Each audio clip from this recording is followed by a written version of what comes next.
Olá, boa noite. Boa noite. O plenário do Supremo Tribunal Federal realizou nesta quinta-feira a terceira sessão de julgamento sobre o orçamento secreto.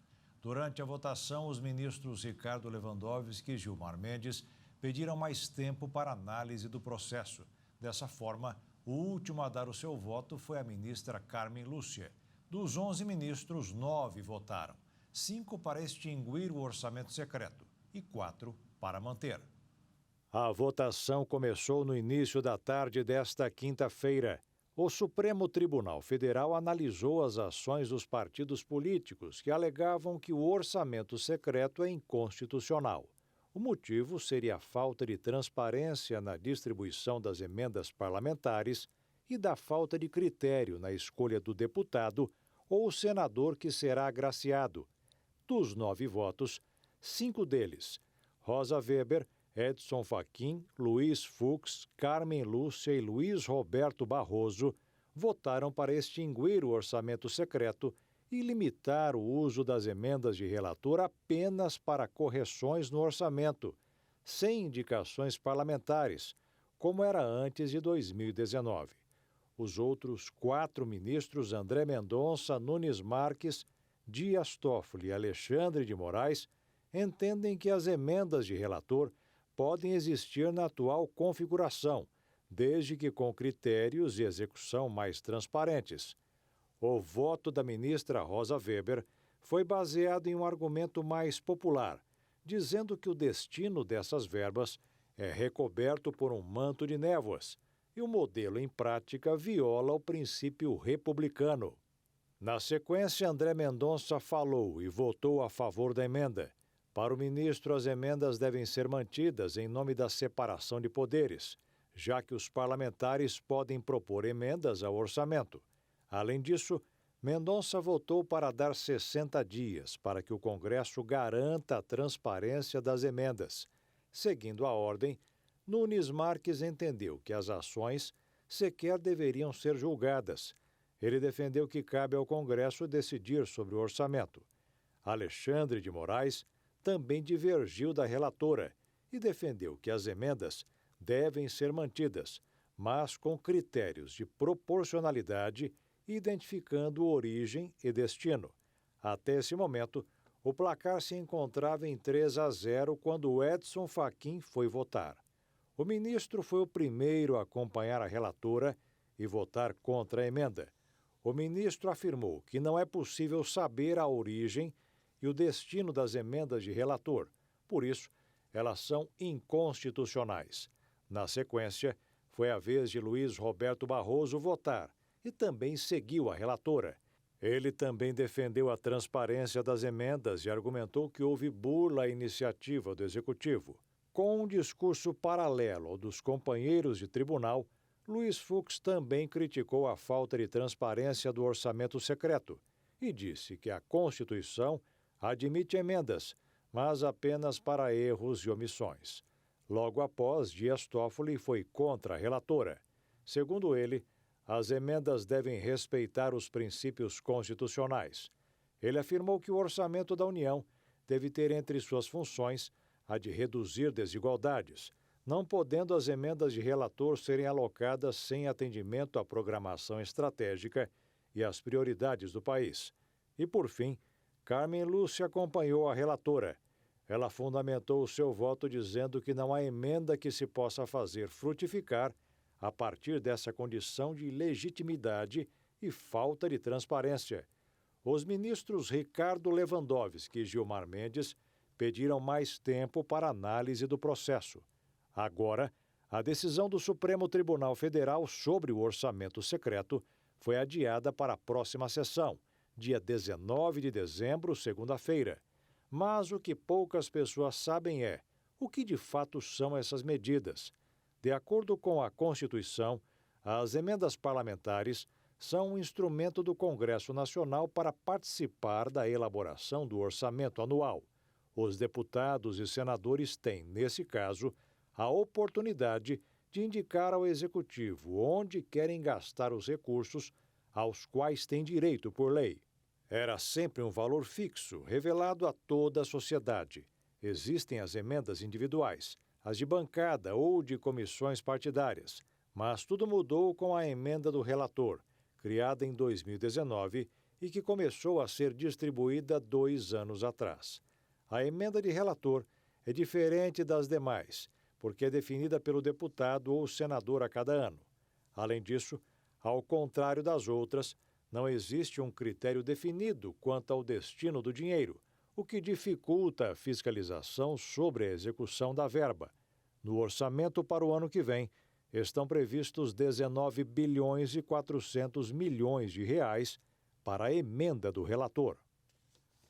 A votação do projeto de resolução que altera as regras das emendas de relator, também chamado de orçamento secreto, foi adiada pelo Congresso Nacional para conferir critérios e mais transparência no mecanismo, acusado de ser usado como instrumento de barganha política. Esse adiamento ocorreu ao mesmo tempo em que o Supremo Tribunal Federal julgava a validade do projeto. O Tribunal Superior Eleitoral decidiu hoje manter a multa de quase 23 milhões de reais ao PL, partido do presidente Jair Bolsonaro, por atuação irregular na Justiça. A pena foi determinada pelo presidente da Corte, ministro Alexandre de Moraes, após a sigla ter solicitado que os votos do segundo turno das eleições, realizados em urnas de modelos anteriores a 2020, fossem desconsiderados. No último dia 23, o ministro rejeitou o pedido do PL e aplicou multa milionária ao partido. Na sequência, a legenda havia pedido à Corte Eleitoral, no fim de novembro, a revogação da multa aplicada por Moraes. Durante a sessão, os ministros votaram pela manutenção do pagamento. Além disso, o plenário da Corte apoiou o imediato bloqueio do fundo partidário do PL até o efetivo pagamento da multa, com o depósito do valor em conta judicial. O presidente diplomado Lula definiu o trio de articuladores políticos para o futuro governo. O grupo é formado por Alexandre Padilha, do PT de São Paulo, que deverá ficar à frente da Secretaria de Governo, José Guimarães, do PT do Ceará, como líder na Câmara, e Jacques Wagner, do PT da Bahia, como líder do Senado. E o ex-governador e senador eleito Camilo Santana, do PT do Ceará, foi convidado para ser o futuro ministro da Educação. Santana deverá dar uma resposta nos próximos dias. A Polícia Federal encontrou um arsenal de armas durante uma operação de busca e apreensão em um endereço ligado a grupos considerados antidemocráticos em Santa Catarina. Pelo menos 11 armas foram encontradas, entre elas uma submetralhadora, um fuzil e rifles com lunetas, além de munições de grosso calibre. A ação da polícia faz parte das solicitações feitas pelo ministro Alexandre de Moraes contra grupos extremistas envolvidos nas manifestações antidemocráticas. O estado de Santa Catarina é apenas um dos 8 estados onde a PF atuou após a autorização de Moraes, que é relator da arguição de descumprimento de preceito fundamental 519, que está tratando desses casos. Nas redes sociais, o ex-governador do Maranhão e futuro ministro da Justiça e Segurança Pública, Flávio Dino, do PSB, que acompanha a ação da Polícia Federal, disse que ficou claro que não se tratava apenas sobre liberdade de expressão. Dino publicou, abre aspas, nas operações policiais contra atos antidemocráticos determinadas pelo STF, foram encontradas várias armas. Definitivamente isso não é liberdade de expressão. Fecha aspas. Ao todo, a Polícia Federal cumpriu mais de 100 mandados de busca e apreensão em endereços nos estados do Acre, Amazonas, Mato Grosso do Sul, Distrito Federal e também no Paraná. A Polícia Federal também fez uma operação junto com a Receita para investigar uma quadrilha que vende créditos falsos para pagamento de dívidas tributárias. Foram 19 mandados judiciais no Rio de Janeiro. Os agentes da Polícia Federal e da Receita Federal saíram às ruas para cumprir 5 mandados de prisão e 14 de busca e apreensão contra um esquema criminoso. As investigações apontam para a venda de créditos inexistentes para compensação de dívidas tributárias de empresas.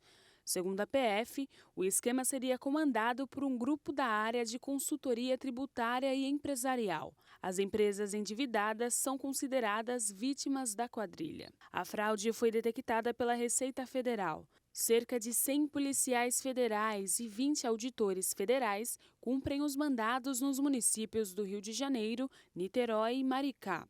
Além dos mandados, foram expedidas ordens de bloqueio e sequestro de bens que ultrapassam 100 milhões de reais, em razão dos prejuízos causados à União e a terceiros. O principal responsável pela fraude teria atuado com parentes, uma advogada e laranjas para ocultar a origem ilícita dos recursos recebidos, que são transferidos para as contas em nome dessas pessoas. Eles também registraram bens móveis e imóveis em nome dessas pessoas. O prejuízo financeiro para a União com a fraude teria sido de cerca de 2 milhões de reais. Os investigados responderão pelos crimes de estelionato qualificado, falsificação de documento, lavagem de dinheiro e associação criminosa, com penas que, somadas, podem chegar a 23 anos de prisão. O pagamento dos benefícios de janeiro da Previdência Social estão garantidos. Uma medida provisória divulgada hoje no Diário Oficial abriu um crédito extraordinário para o cumprimento da obrigação. O presidente Jair Bolsonaro editou a medida provisória que abre crédito extraordinário de 7 bilhões e meio de reais para a Previdência Social. A medida é autorizada pela Constituição em situações imprevisíveis e urgentes. O crédito da MP atende à nova Previdência e está dividido em duas programações. 1 bilhão e 700 milhões de reais vão para a compensação previdenciária e 5 bilhões e 700 milhões de reais são destinados a benefícios previdenciários. Após a reforma da Previdência, que completou 3 anos em novembro, o governo afirmou que os gastos cresceram muito com a aceleração das análises de requerimento e redução das filas de espera, deixando o governo sem margem no orçamento nos últimos meses do ano. A fila de pedidos que aguardam análise do INSS atingiu em outubro o menor estoque dos últimos anos, com 976 mil processos. Em janeiro deste ano, haviam mais de 1.865.000 requerimentos em análise. As despesas obrigatórias foram estimadas em mais de 22 bilhões de reais e 70% do valor corresponderia à Previdência. A partir de hoje, os paulistanos com mais de 60 anos deixaram de pagar a passagem de ônibus. A Prefeitura da capital retomou a gratuidade no transporte público para este público. Já está valendo um decreto publicado no Diário Oficial pela Prefeitura de São Paulo que garante o passe livre em ônibus para pessoas com 60 anos ou mais na região metropolitana. Esses cidadãos devem emitir o bilhete único especial do idoso, se cadastrando nos postos da SP-Trans, desde que comprovem residência nos municípios citados. A retomada da gratuidade na cidade acontece depois que o Tribunal de Justiça de São Paulo publicou o acordão, que considerou inconstitucional parte de uma lei aprovada na Câmara Municipal em dezembro de 2019 e que suspendeu o benefício na cidade. Segundo a SP-Trans, a apresentação do RG direto nos ônibus será aceito apenas enquanto sistemas de bilhetagem eletrônica estão sendo preparados para atender a retomada da gratuidade para esses novos passageiros beneficiados. O Diário Oficial da cidade também abriu um crédito adicional especial de 170 milhões de reais para que a Prefeitura de São Paulo amplie as compensações tarifárias do sistema de ônibus da cidade neste ano.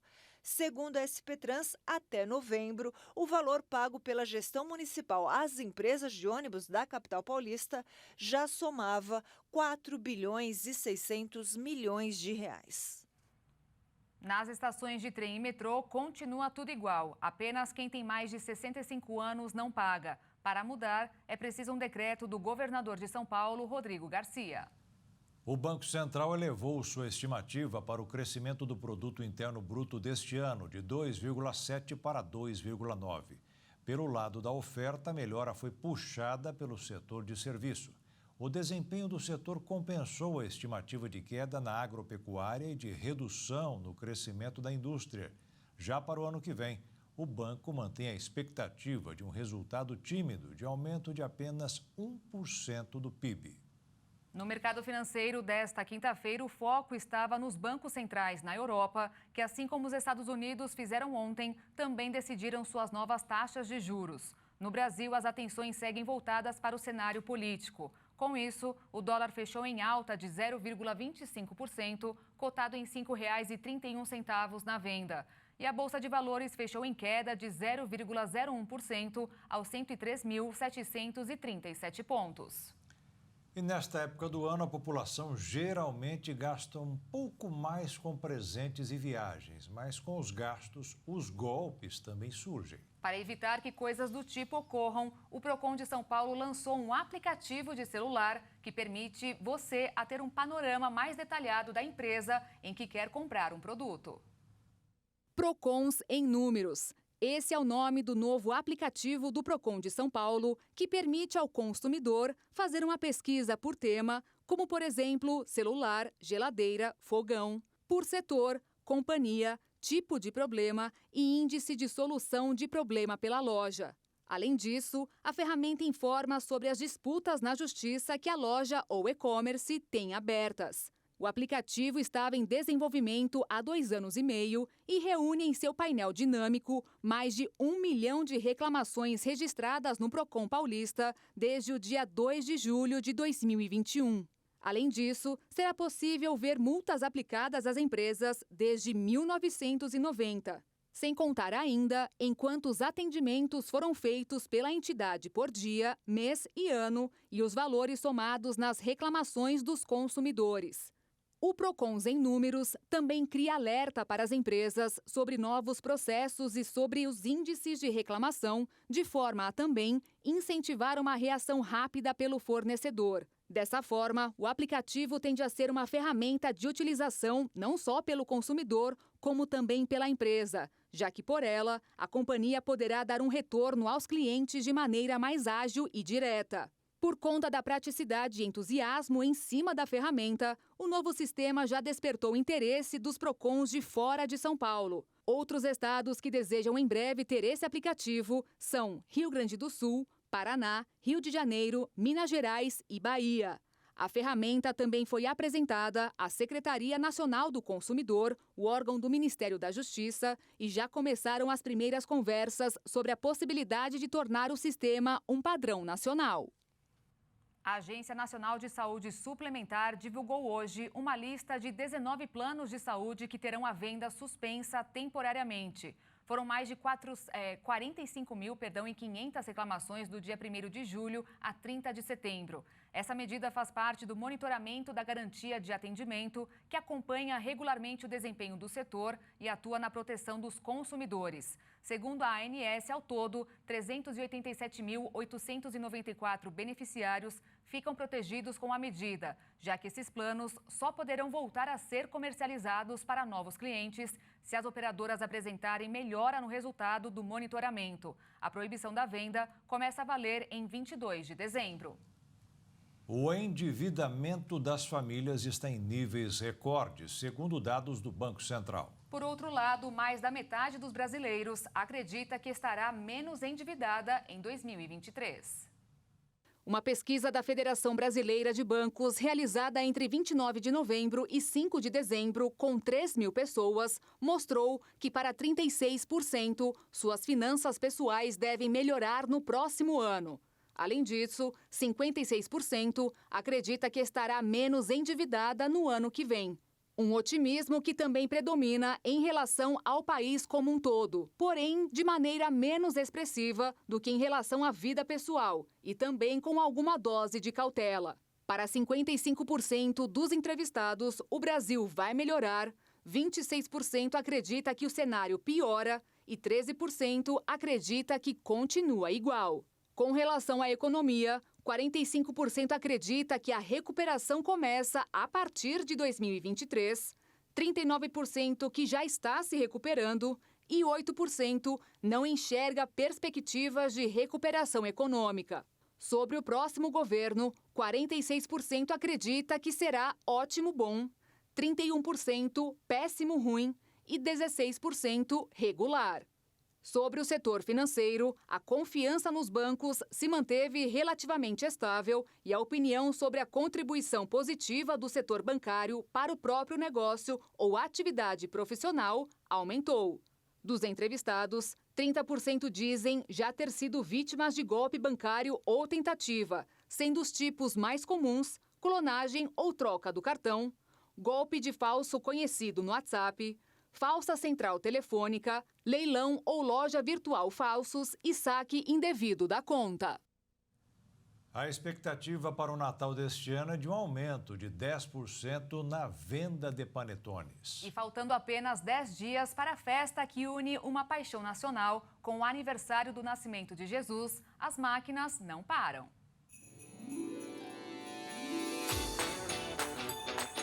Quando o Natal se aproxima, ele é presença garantida no café da manhã ou da tarde, sobremesa, no almoço ou jantar. E um dos presentes mais cotados pelos brasileiros. Tem essa sensação de família, de infância, de aquele tempo que a gente se reúne. Minha avó fazia panetone, né? E ela falava paletone. E a gente achava muito engraçado. Então, quando a gente vê os panetones, me remete sempre a essa época de Natal da minha avó, da reunião da família, né? Era muito, muito bom. A Rosalba até se emociona ao falar sobre o assunto. O panetone para mim representa o Natal, a chegada do menino Jesus. Que é maravilhoso. Eu amo o panetone. O Brasil é um dos países que mais consomem o produto em todo o mundo. E essa é mais uma paixão nacional que chegou ao país com os imigrantes italianos. Diz a lenda que o panetone nasceu em Milão depois do erro de um padeiro. Na véspera de Natal, o homem teria se enganado ao jogar frutas na massa de pão e, para consertar a falha, acrescentou ingredientes que formaram o que hoje conhecemos como panetone. Na maioria dos casos, são os padeiros que confeccionam os panetones. Mas aqui nessa padaria famosa na região central de São Paulo, onde estamos hoje, é um pouquinho diferente. São os confeiteiros, os autores da obra. E são eles que vão nos mostrar como é que é a produção dessa iguaria. Primeiro, eles preparam a massa, que é muito bem misturada nesta batedeira industrial. E os ingredientes? Água, farinha, fermento e essa mistura especial que já vem pronta. Mas eu vi aqui também, Luiz José, que tem essa essência de panetone. Essa daqui vai em qual momento? Essa daqui, a pré-mistura já vem com a essência. A gente coloca um pouquinho só para dar mais um sabor a mais. Aí são acrescentadas as frutas cristalizadas ou as gotas de chocolate. Depois dele pronto, ainda vai recheado com a trufa. E fica irresistível. Por aqui, os panetones são produzidos o ano todo. Só que aí tem aquela data específica, final do ano, a época sazonal. A partir de novembro a gente já começa a produção já de panetones, exposições, que a época já chega natalinos, aí a gente já retoma já nossas bastante encomenda, exposições para de vendas. E nos dias que antecedem o Natal, a Bela Paulista produz cerca de 1.000 unidades por dia. E a expectativa é de que mais de 30.000 panetones sejam vendidos até o dia 25 de dezembro. Em todo o país, a Associação Brasileira de Supermercados prevê alta de 10% nas vendas do produto nesse mês, em comparação com o mesmo período do ano passado. E esse casal deve contribuir para que essa meta seja alcançada. Provavelmente a gente vai comprar alguns, né? Todo ano a gente sempre dá para alguém, né? Ou a gente recebe ou a gente dá. Panetone vale como presente também, com certeza. Para presentear, além dos tradicionais, tem vários outros sabores. O maracujá, limão e além deles também, a gente também faz também os minis de doce de leite, mini trufado de chocolate.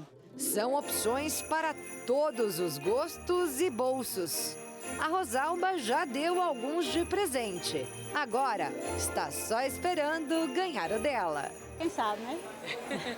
Daqui pro dia 25 a gente não ganha um panetonezinho.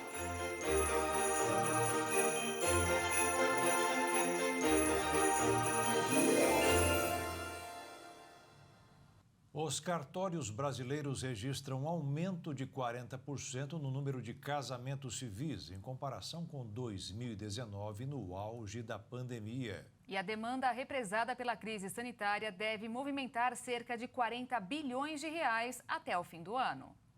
A Yasmin se casou em junho deste ano, depois de ter que remarcar a cerimônia em função da crise sanitária.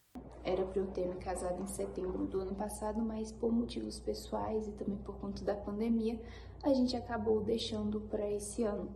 E a maior dificuldade que a gente teve nos fornecedores foi de achar um local para poder fazer a recepção, um local que fosse do jeito que a gente queria, que tivesse um bom custo-benefício. E para facilitar a busca de quem procura um espaço para festas, esse empreendedor desenvolveu um aplicativo que conecta clientes a quem tem um local de eventos para alugar. A gente sabe que hoje a dificuldade para encontrar um espaço, ver as fotos, as acomodações, a gente tem que fazer aquelas pesquisas, né?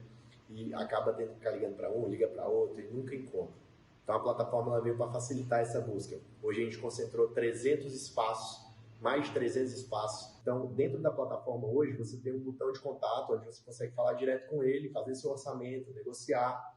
Já são mais de 100 mil visualizações nos últimos 30 dias. Segundo a ARPEN, Associação Nacional de Registradores de Pessoas Naturais, o número de casamentos civis aumentou 10% em 2022, se comparado ao ano anterior. Foram mais de 563 mil casamentos ao longo do ano. Na comparação com 2019, no auge da pandemia, o aumento foi de 41%. Em 2022, nós já tivemos um período pós-pandêmico. Os casais que estavam com os projetos no papel colocaram em prática. Então, os casamentos estão retomando num ritmo bom. E em 2023, nós já temos mesmo uma crescente. Os períodos de seca, principalmente, que são os mais procurados, de maio até setembro, são os que mais têm a procura dos casais. Então, os casamentos estão retomando aos poucos, tudo, lógico, com muita segurança, para que os noivos possam realizar esse sonho deles. A Agência Nacional de Vigilância Sanitária fez um alerta sobre graves riscos relacionados a produtos utilizados para trançar e modelar cabelos, que pode ocasionar problemas que vão desde dor de cabeça até a cegueira temporária. O documento divulgado pelo órgão levou em consideração os relatos que foram recebidos sobre os problemas. Entre as reclamações identificadas estão ardência nos olhos, lacrimejamento intenso, coceira, vermelhidão, inchaço ocular, dor de cabeça e até perda temporária de visão, que pode durar até 15 dias. Todas elas foram ligadas a diferentes marcas comerciais e teve resultado após o contato do produto com os olhos. Entre os relatos, uma mulher alegou em março deste ano que, ao usar uma pomada e depois mergulhar numa piscina, teve as córneas queimadas, ficando sem enxergar.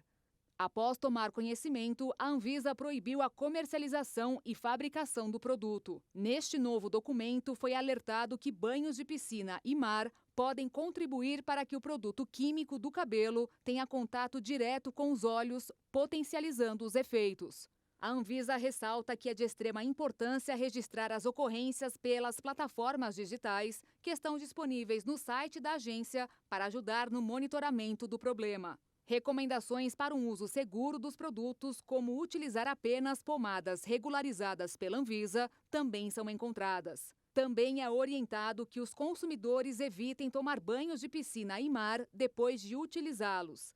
Ao lavar, proteger os olhos de forma cuidadosa. Caso o produto entre em contato com eles, o ideal é lavá-los rapidamente com água em abundância.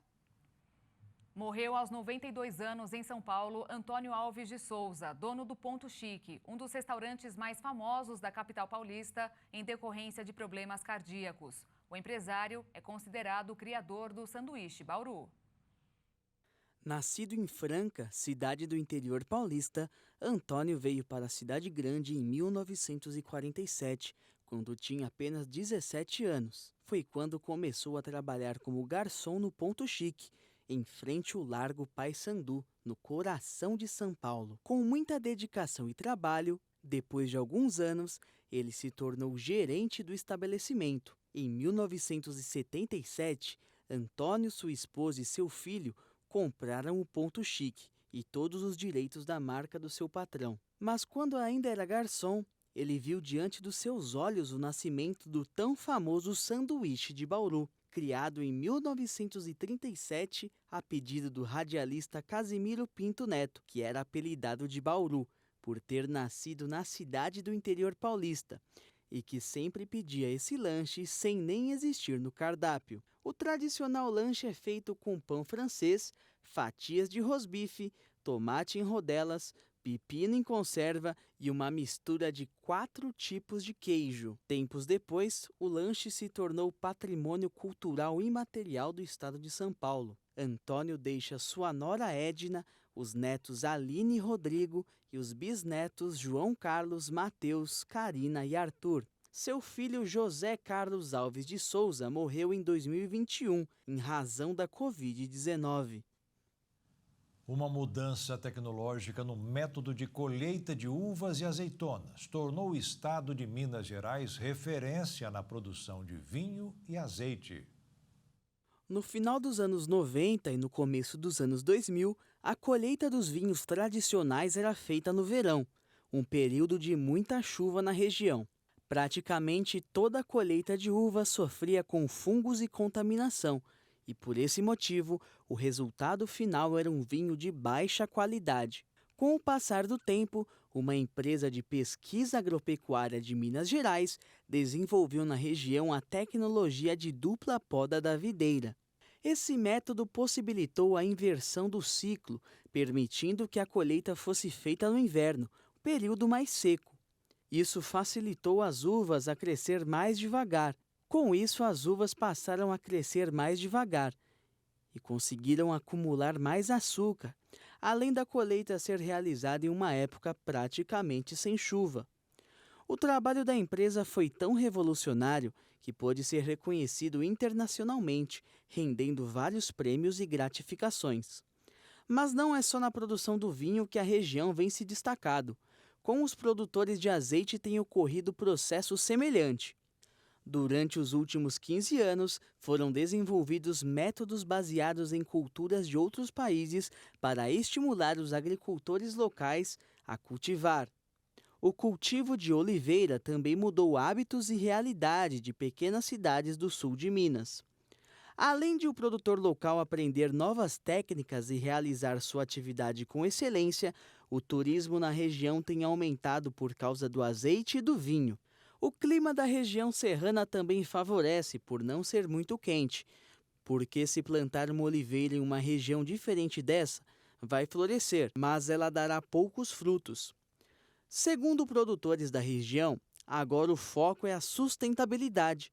Nos próximos anos, eles passarão a produzir com menos uso de defensivos e com novas técnicas de agricultura regenerativa. 300 pessoas morreram nos últimos 5 anos em todo o país, vítimas de cerca de 100 mil casos de acidentes com abelhas. Elas não atacam por qualquer motivo, mas merecem atenção. Elas possuem papel fundamental na natureza. As abelhas, elas têm sua importância aí na polinização de diversas espécies de plantas, né? 70% do que a gente come depende da polinização pelas abelhas, né? E também da flora nativa, né? De toda a natureza ali, ela mantém o equilíbrio, ela é o elo, né? Entre o meio vegetal e animal, né? E atua aí realizando a polinização dessas plantas. São cerca de 20 mil espécies em todo o mundo, mais de 1.500 só no Brasil. No Brasil, nós temos, né, a principal espécie criada hoje é a abelha africanizada, que é um híbrido entre a europeia e a africana.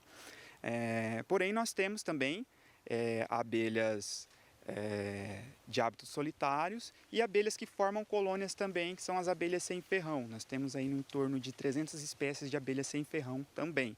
E com tanta abelha por aí, não é raro que aconteçam acidentes envolvendo esses animais. Em períodos de florada, né, a nossa primavera, aqui, vamos dizer assim, nós temos uma intensa florada e as colônias se reproduzem. Então elas saem, parte da colônia sai com uma rainha e vai fundar um novo ninho. E isso vai aumentar o número de colônias na cidade.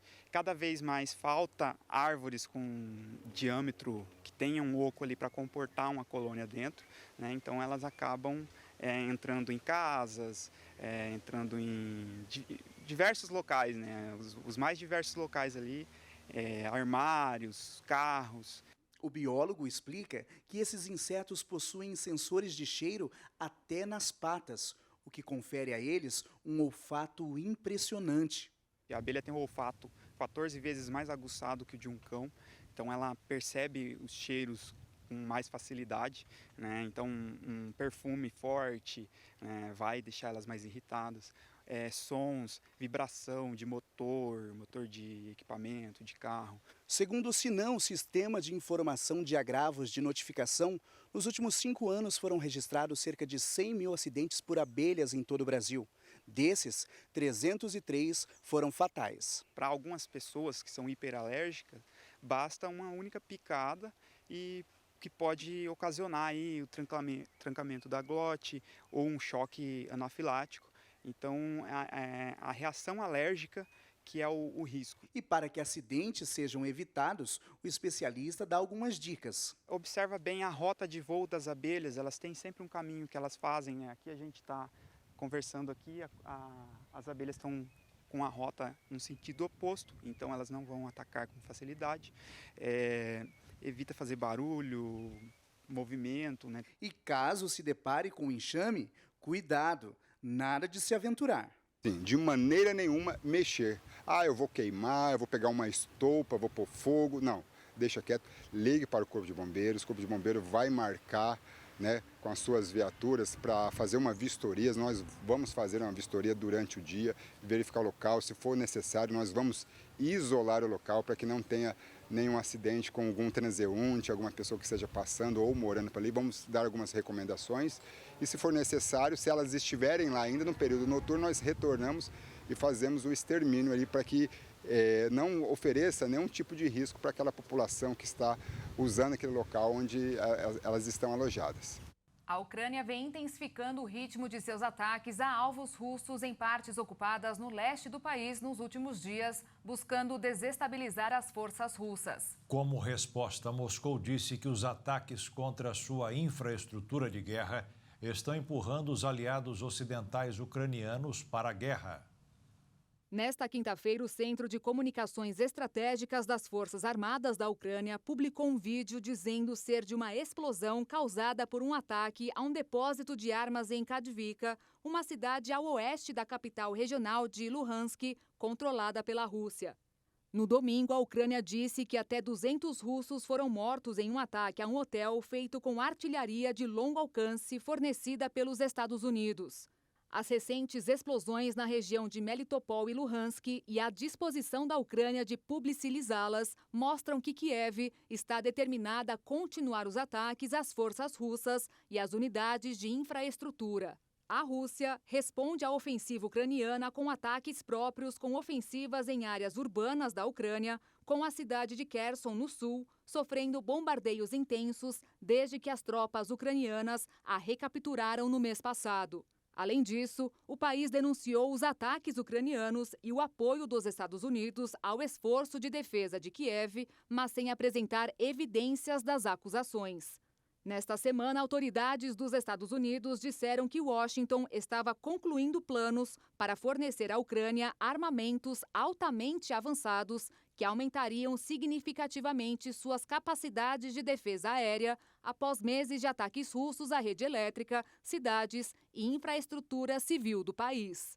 Como grande parte da Ucrânia continua enfrentando falta de energia causada pelos ataques russos, o Fundo das Nações Unidas para a Infância alertou que os danos deixaram quase 7 milhões de crianças sem acesso regular à eletricidade, aquecimento e água e as colocaram em maior risco à medida que as temperaturas caem.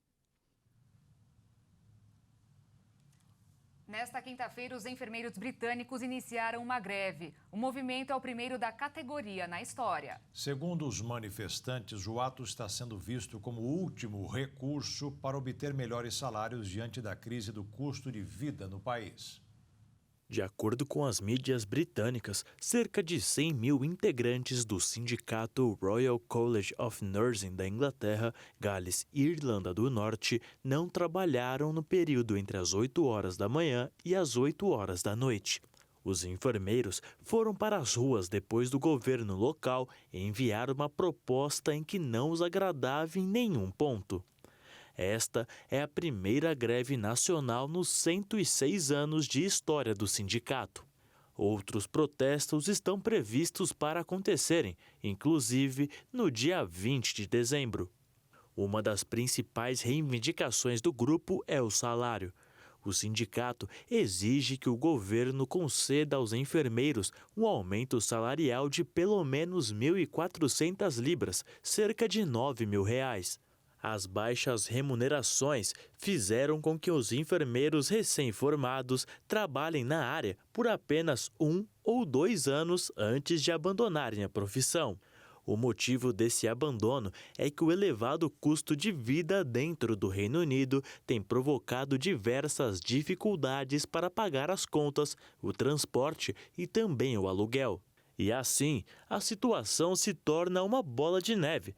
Já que as vagas de enfermeiros não são preenchidas, a pressão sobre os demais funcionários aumenta. Com a sobrecarga, muitos enfrentam problemas psicológicos devido ao estresse. Os salários das enfermeiras caíram 20% em termos reais desde 2010, resultado de vários anos de reajustes abaixo da inflação. E neste ano, a inflação no Reino Unido permanece no nível mais elevado em 4 décadas. A crise britânica dificulta um acerto.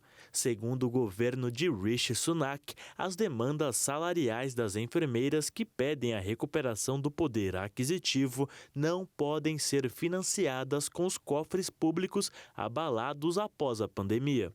O primeiro-ministro ainda se declarou preocupado com o risco que as greves representam para os pacientes.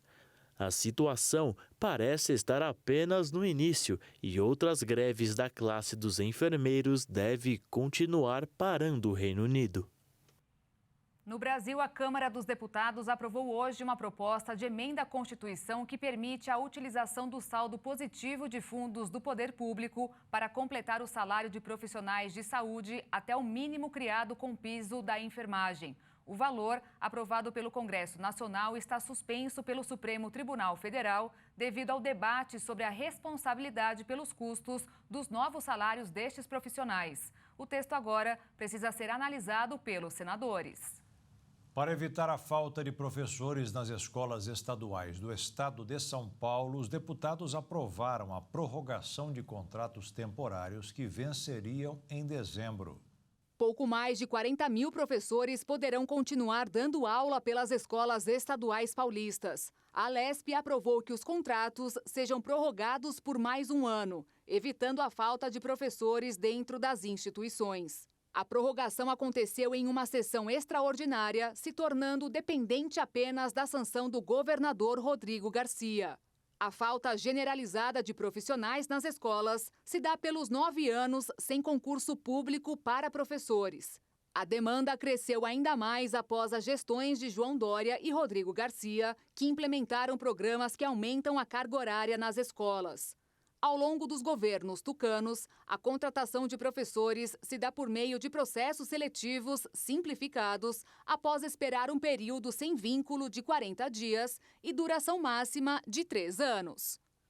E o Jornal das 22 termina aqui. Obrigada pela sua companhia, um ótimo fim de noite para você e até amanhã. Uma boa noite, fique na paz. Tchau.